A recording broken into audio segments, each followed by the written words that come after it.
Hey guys, so I have an update on,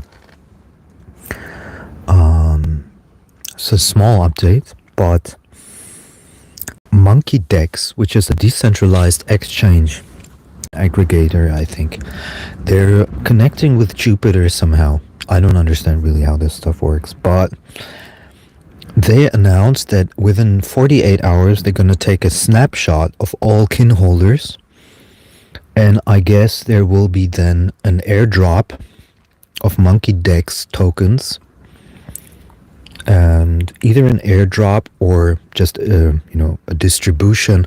Either you're gonna have to claim it, or there's just gonna be a distribution. Will be interesting to see. A distribution would make more sense because there have been so many fake airdrop links, and it's very, very, very dangerous to connect your wallet to any service. When you connect your wallet to any service, be super aware what you're giving them permission for. So if you give them permission to see your address, that's fine. So it's just basically like a read access. But if you give them permission to do a transaction, then be super careful. Don't do that. But so I've never heard of Monkey Dex before. But I just read this on Twitter that they're doing a snapshot of all kin holders. So all of us that are kin holders will be getting some kind of drop, probably from Monkey Dex. And is that significant? I don't think it's too significant, but it's definitely another, Solana ecosystem member that is going to support kin and code. So that's fantastic. But I don't think it's literally I don't think it's a huge major thing. But now the more interesting thing is Brandon is working on the on-ramp, the kin on-ramp from within the app on Android. And I don't know how far he is with this, but he's pushing like crazy. If you see his GitHub activity, it went completely nuts, like for January, February. So he's pushing like crazy to get this thing done and through and out. And so I don't know how far we are from this. I've seen a lot of changes also in terms of visual adjustments, UI, UX adjustments. And so I don't think it can be that far off. If I don't know if there's another feature that he has to program in after the kin on ramp, if they're planning something else that needs to be done, maybe in the balance sheet or somewhere. I don't know. I'm ready to send some more code wallet support kin to Brandon the moment that I see a major push again. It's very hard for me to figure out where they're at, but obviously they are fixing bugs around the on-ramp. They're adjusting UI and UX, and I guess maybe in a week or two this on-ramp is solid. I don't know. They're probably going to test the hell out of it, of course. Which would then, given that we are already in March, really put this in the 3rd or 4th week of March. The Android, if that's the last feature they're working on. If there's a new feature, it might not be in March, is my guess. I don't know how long they want to push this. Like I said in a previous video, I'm not a big fan of constantly pushing this backwards in order to add, bells and whistles, because all you need right now is the on-ramp, the micropayments, the cash links, and just get it out there. It doesn't need more than that. Anything else is just bells and whistles and not needed. Extremely extensive, balance history and all of that stuff, or, that can come later in my opinion. It doesn't need to be pushed back another week or 2 or 3. or even more to get other things in there. The login, of course, the ability to log in with Code Wallet into websites, that's going to be a game changer. That's going to be really a game changer. Like, as a developer, I can see so many possibilities with that. That's going to be crazy. Just the fact that once you log in, you get automatically, and this is a major thing. This is a major thing. What I'm going to say now, the moment you log in, you can get. Let me see what you say. How much is the expected price? Let me talk about that in a second. But the moment you log in,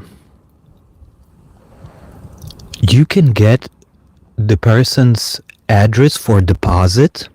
That means if I'm a webmaster or developer and somebody logs into my website using Code Wallet, I immediately can get their wallet address to deposit something in there. So I don't need to ask them to go into the app and copy paste the address and then have them come back and maybe make an error there. So that's a major thing. That's like very tight, extremely good integration into your app, whatever you're building on. By the way, there was some problems with PWA support by Apple. So progressive web apps, they thought about dropping like support for progressive web apps or something like that. It's insane. Apple is such a shitty company. It's insane. So expected price. There was a guy, but he left, so I'm just gonna not say it. I think he just left. He just wanted a price expectation. I think we're between 60 and 70 million market cap. Between 60 and 70 million market cap, which in my view is a bit high, to be quite honest. Before launch, before knowing what really is going to happen, and if that thing really goes viral, it's kind of high, because it could be, in theory, there could be a full launch and nothing happens. Maybe a few thousand people download it and that's it. There's no virality is not guaranteed. And maybe then usage drops off very quickly, and that was it, basically then. So for that, I think between 60 and 70 million, the market cap is kind of high. But, so I would, if I were to load more kin, if I wanted to, I would probably prefer a price between, 30 and 40 million or lower. 70 is pretty high. It doesn't mean it's not gonna do 100x. It doesn't mean it's not gonna do 10x maybe. It's just the higher it is, the less a risky bet makes sense. And don't forget, kin is a risky bet. It's not a decentralized bet. It's not like you're betting on Bitcoin. It's not like you're betting on Ethereum. It's not like you're betting on Solana. Kin is 100% dependent. I know a lot of people from the community don't like to hear this, but it's 100% dependent on TED and Code at this moment. If something happens to the TED team, to the whatever, to the App Store listings, kin is literally going to zero. That's so. With Solana, that's not going to happen. With Bitcoin, that's not going to happen. The only possibility that kin becomes as large or larger than Bitcoin is if Solana becomes more stable, number one, and bigger, and the ecosystem grows, and at the same time, Code becomes more decentralized. And the third thing which needs to happen is that other companies similar to Code start to build on top of kin and be like, okay, merchants, for example, where merchants will be like, hey, you can buy your stuff with Phantom or Soulflare with kin directly in our store. and you get exclusive prices or something like that. Or even better, if some wallet providers that are like Code or that have very interesting ideas work on top of Kin. The problem there is because most projects seeking financing, it doesn't make sense for them to go with Kin because they can literally, for 200 euros or 300 euros, they can launch their own token, SPL token, with their own tokenomics the way they want them on Solana. So most projects will not do that unless they become so excited by the idea of Kin that, you know, somebody goes also open source, has a really fantastic small idea, weekend hardcore developer project or 1 week project where somebody figures something out and starts working, and then other people start to join in, and then it becomes interesting. But this road to the idea that it can supersede or become as large as Bitcoin, that's massive. That's massive. And I'm not talking specifically about the network effects. I'm talking more about the need for the decentralization. I personally, for not as an investment advice or not as an advice, to anybody to see what I'm going to say now as an idea for investment, I personally think 100x is very, very on the table. Either it's a full loss or it's 100x. There's probably not much in between. 100x would mean, something like 6.5 billion euros in market cap. I think that's realistic because that would put it, I think, in the top 20 or top 30 of the coin market cap. That's realistic if Cold Wallet starts to get viral. Now, there's a lot of things about Cold Wallet which realistically are bad. For example, you cannot use it in Turkey. You cannot use it in Venezuela because they're blocking Turkish, Venezuelan, Iranian, Russian numbers for the SMS. I don't know if you use temporary SMS numbers, if you can, bypass it, but most people are not going to do that. It's just like, most people don't use VPN. So it's extremely unlikely that these countries will start to use code. And I think that's a major problem. I do think that's a major problem because especially those countries would probably be the most progressive and most interested. And you have to really ask yourself, one question. It's a funny question, is why, or better, the question why is it that the countries which would be most interested in using Cold Wallet are actually on the sanctions list? Have you ever thought about that?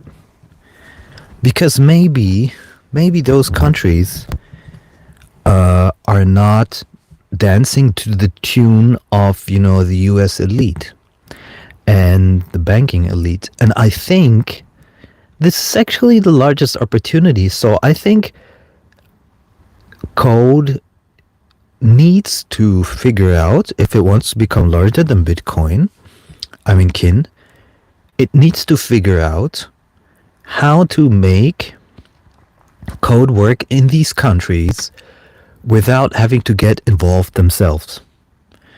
Maybe the open source programmers will figure something out, but it's unlikely unless it's financed, and unless somebody finances it. But you cannot finance it. You don't want to be in the crosshairs of the US government, so you don't want to, finance the development of an alternative currency in sanctioned countries. But that is, I think, one of the most important developments which will make it clear whether it can be a Bitcoin competitor. because if it's not fixed, it's not going to be a Bitcoin competitor. But because Bitcoin doesn't have the ability to be censored, of course you can use kin within these countries and not use code, but that's not the point. Because who uses Bitcoin? Who uses Bitcoin in those countries for normal transactions? Nobody. And that's the idea of code. Otherwise, you don't need the whole kin code thing. The whole kin code thing, the idea is that you literally get it into billions of people's hands and that they can use it for normal everyday transactions, and not for, as an alternative to Bitcoin. It's supposed to be better than Bitcoin. And for it to be better, it needs to work in every country. So there is an idea that there could be something like a plug and play kind of L2 on Solana, where basically you could use code and then use different like providers of L2s and just switch between them. But that doesn't change the fact that the code app itself does block, Russia, Iran, Turkey, Venezuela, and so forth.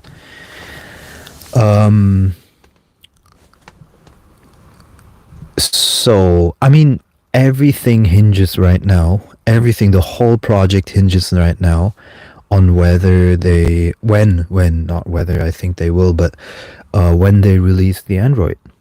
And I have to be honest, I'm a little bit impatient because my problem is I'm an Android user. I have an iPad, but I hate, running the iPad to send cache links. I want, to use my regular phone for this stuff. And 70% of people out there in the world globally, they're the same. And I think this is such a, I don't want to say mistake, because you want to be competitive in all markets, but I literally feel there is a mistake of underestimating emerging markets, and there's a lot of focus and trying to convince the Solana crowd, the crypto crowd, the American crowd, the Canadian crowd, maybe a little bit the European crowd, but they're completely, it's like nobody's talking about, third world countries, because that's literally where all the explosion. I mean, you heard Putin in the Tucker Carlson interview.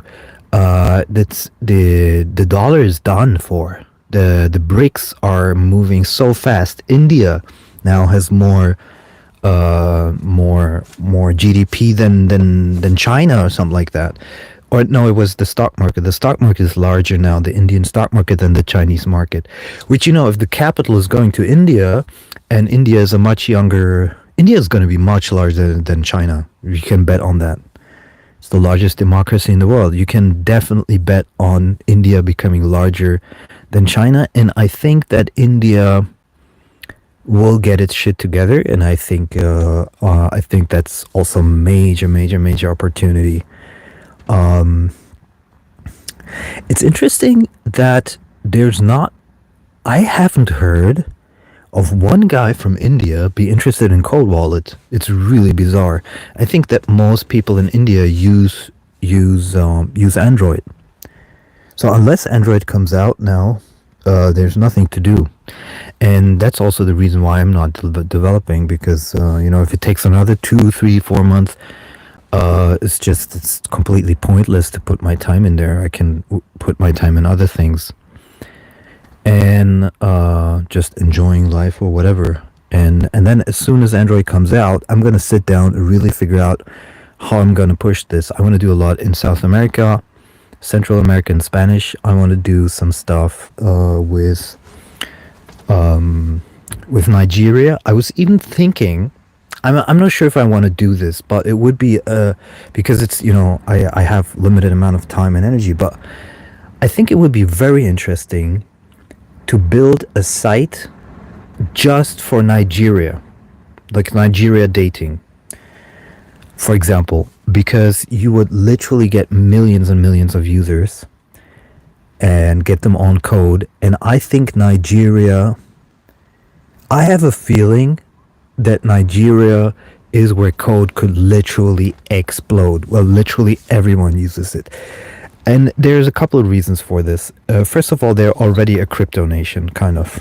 The second thing is the smartphone penetration is fairly good and growing very quickly.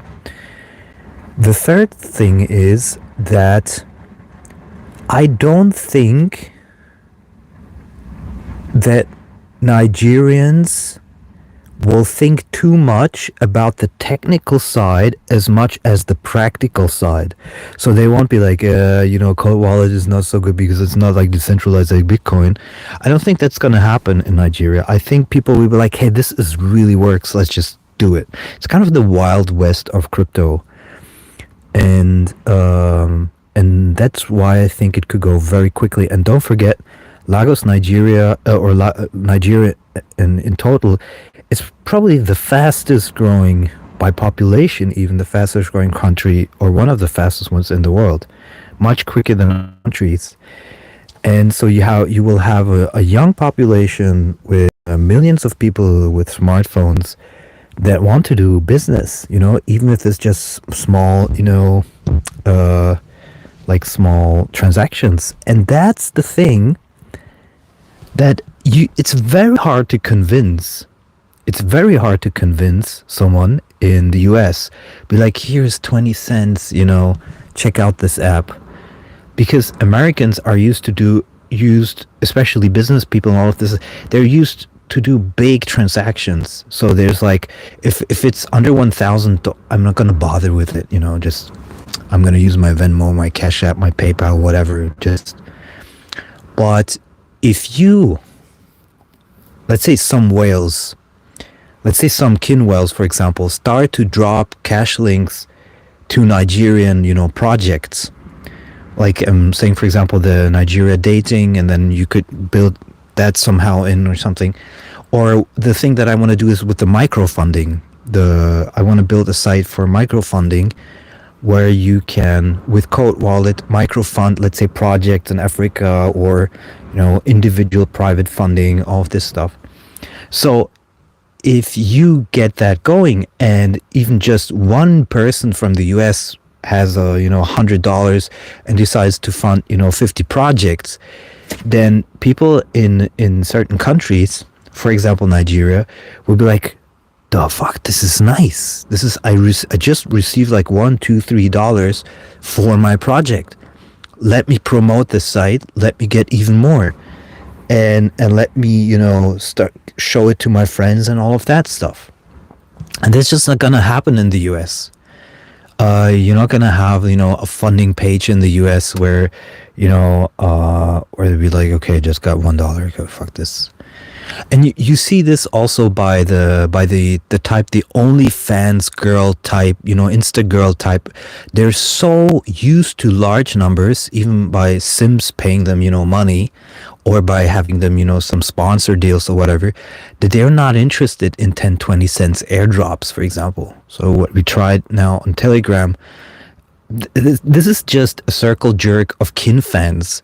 But anybody who's truly interested in money or subsisting on Code Wallet, they don't care about 10, 20 cents. They want to push $50 in every transaction and have that happen 3-4 times a day. Then it becomes interesting for them. But that's just not going to happen in the beginning.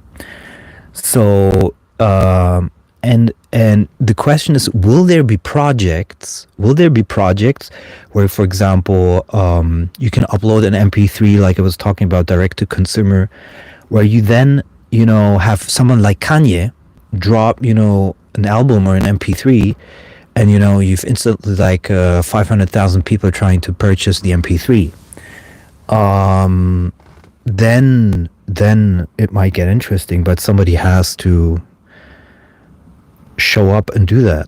So I think the reason that's why they're gonna launch the microblogging platform, because I think they will need something they will need both sides as a demonstration. So, for example, hey, I have a meeting at the New York Times, whatever, or Washington Post, whatever, and Wall Street Journal, and you go into the meeting room and you're just like, or over the phone, whatever, Zoom, and you're like, check out this website. This is how it works.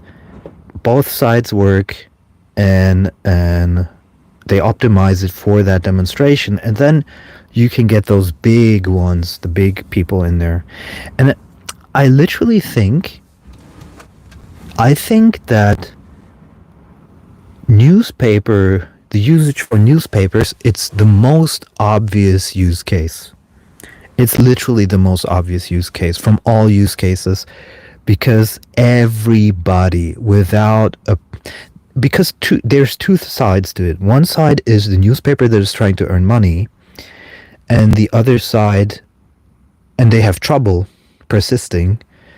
And on the other side, you have the consumer, which doesn't want to pay $5 a month for, Wall Street Journal, whatever. And it becomes really annoying when you want to see that article, like really bad. It happened to me last year maybe twice. I saw an article which was a technical article about, the industry or something, and I really wanted to read it. But I would never give them a subscription. Never, ever. Plus, even I don't use credit cards, I use debit cards. So for me to put in a debit card where I can't even pull back the payment makes no sense. And that's also, it's a very strange thing, because in Europe, credit cards are not that proliferated like in the US. And that's the problem a little bit with that. That's a good thing about Cold Wallet, because you don't have to, like, if you go to a bank in Europe and you want to have a credit card, it can sometimes be a problem. They'll be like, you have your debit card, we don't do credit card, whatever. It's not used that much. It's not used in Germany, it's not used in Czech Republic, it's not used in Spain that much. More and more people use like Revolut or something like that, or Bizum also. I don't know Bizum, but I know a lot of Spanish use that. And that's also an interesting thing, that the payments market is pretty fragmented. And it would be interesting if suddenly one app becomes the de facto standard and replaces that fragmented market. It would be super interesting if that happens. And I think it can happen when people realize that kin is an asset or a currency that can appreciate a lot. So when that becomes clear to people, there's like, yeah, why should I use Bizum? Why should I use Venmo? Why should I use Cash App? If actually, and this plays very well into Cold Wallet, the idea that there's so much inflation everywhere. And with the Putin interview, this is something interesting, because it became mainstream with inflation in the supermarket and the Putin interview. It became mainstream to become aware of inflation, which I think the normal consumer in the past wasn't that much aware of it. But when you go in the supermarket and you listen to, an interview like this, you start to connect the dots, even normal people. And then you hear horror stories where in Nigeria, the cement price doubled in like a week or something like that. And then you start to look for alternative. And the only alternative for most people right now is precious metals, maybe Bitcoin, and you own maybe US dollars or Swiss franc, and that's it. But when nobody's thinking about Solana, but when Cold Wallet could bring that narrative into the mainstream, and I think then it could go very, very, very, very quickly. Of course, a lot of people don't want the fluctuation on the kin and all of that stuff, and that's gonna be interesting to see how people are going to react to that, because the average consumer will be very like, I'm a huge fan of just using kin, of never using a stable coin. Because a stable coin is not really a stable coin. A stable coin is fiat. It's literally pegged to fiat. A USDC is a US dollar basically. And so I think that staying with kin is the right way to go. And I also think that eventually, if kin increases enough, then the fluctuation becomes less. So of course, in the beginning, you're gonna have 100%, 1,000% increase, and then eventually it's gonna level out a little bit. And I could imagine that at one point in the future, people will price products in kin rather than in US dollars. I wouldn't be surprised. Wouldn't be surprised at all. Like one Snickers bar, one kin, or something like that. I don't know. In some countries, probably not worldwide, unless it really competes with Bitcoin.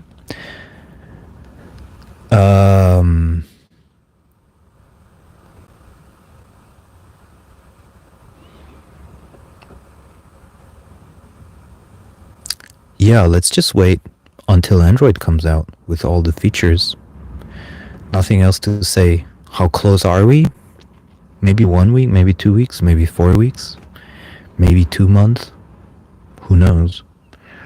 But the good thing is, in comparison to the past, where it was closed source, is that we now can see what the progress is on the server end, on the client end, and that is much more encouraging. I believe that actually is what is driving the price right now, nothing else.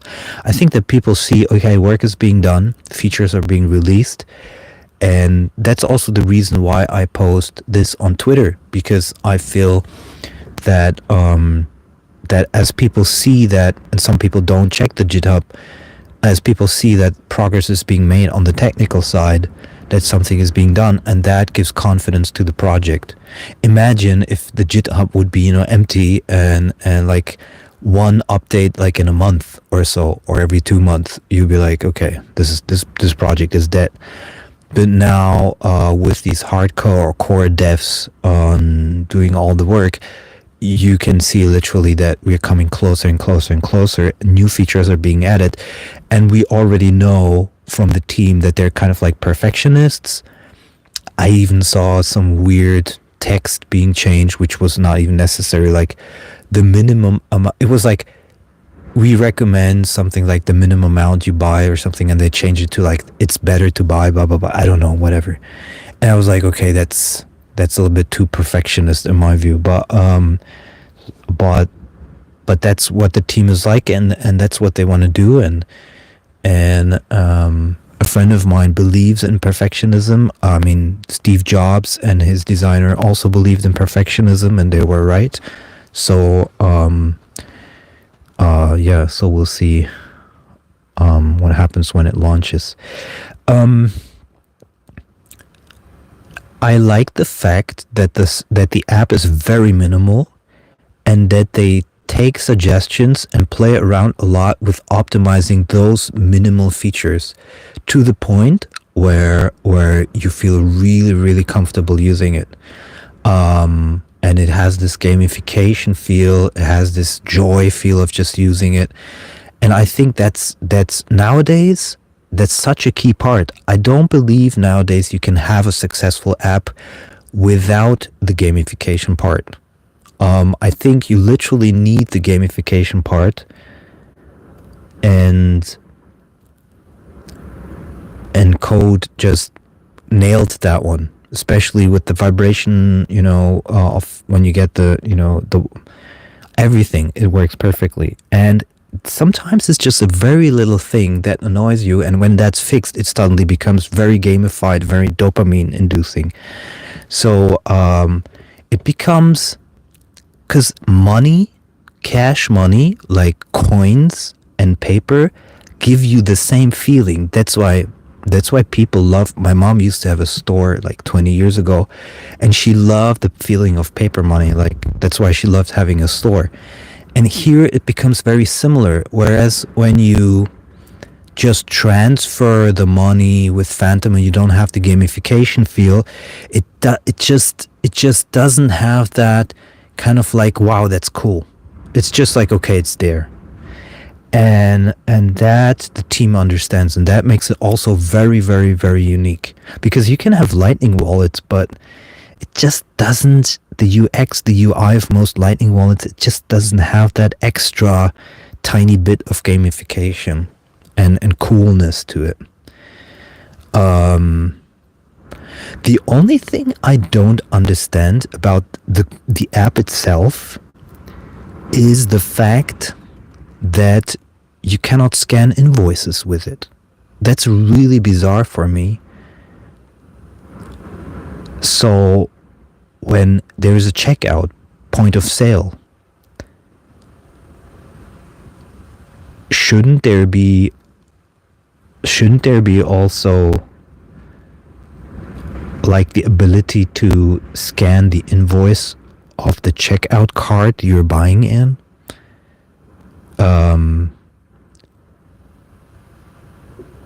That to me is a bit bizarre. I mean, there's the payment button, but are you gonna have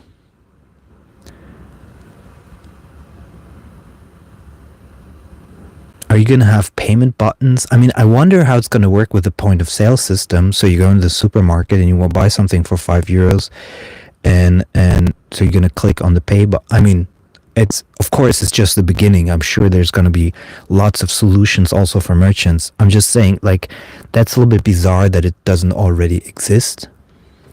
I mean, the payment button is supposed to take care of that, but what about, these point of sale systems? But maybe that's something that's planned for later, not for now. And the idea with the kin gift cards, where you can load up a card. Ted had this idea. We were talking about it on Twitter. Ted had this idea about, having a gift card which you can load up. The code is already there, and then somebody else can come and extract, by scanning, extract the kin that's on the card, like a loaded card. That's a very, very cool idea. I wonder if that ever will come. He said technically it's not possible right now. But I have ideas for a workaround around this, and I think that would be cool. But I'll just wait for the Android and then see where I go from there. And I should make a list. I think I'm gonna make a list of all my ideas that would work with Code Wallet, because somebody might read it and just pick an idea that I don't have time or energy for, and just start working on that. Okay, that's it. And I'll let you know when Android comes out or whenever anything else comes out. So Monkey Dex on Twitter, put it in and you'll see that they posted something about a snapshot of all kin holders that will receive some token. Okay, bye-bye.